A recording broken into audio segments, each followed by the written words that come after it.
Bonjour et bienvenue dans cette nouvelle vidéo où nous allons traiter la question des incompréhensions avec le client. Vous venez d'avoir une altercation ou une incompréhension avec un client et vous êtes très remonté. Bien souvent, le premier sentiment qu'on peut avoir, c'est celui de vouloir dégrader l'image du client auprès de ses collègues pour les influencer dans le traitement des demandes qu'ils vont avoir à traiter pour ce client prochainement.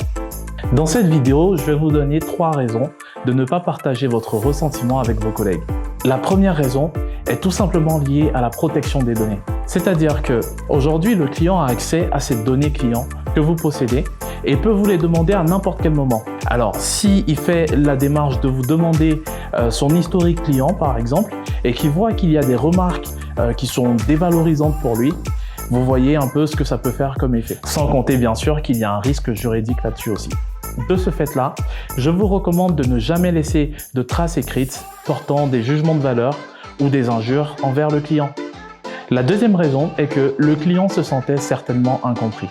Comme nous tous, probablement, cet incident n'était qu'une incompréhension. Cela ne définit en rien vos qualités humaines ou celles du client.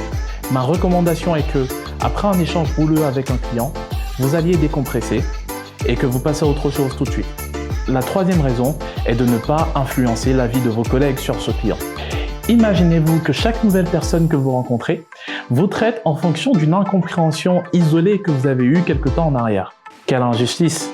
Je vous recommanderais de ne parler de votre altercation que si vous devez rendre des comptes ou si vous avez besoin d'un avis d'un collègue.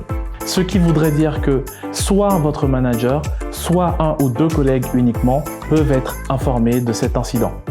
Dans le cas d'un client incivique, il serait approprié que vous laissiez la procédure de votre entreprise agir pour vous protéger en tant que conseiller client. Je vous invite à laisser en commentaire vos astuces pour gérer ce genre de situation et je vous remercie d'avoir suivi cette vidéo. À bientôt.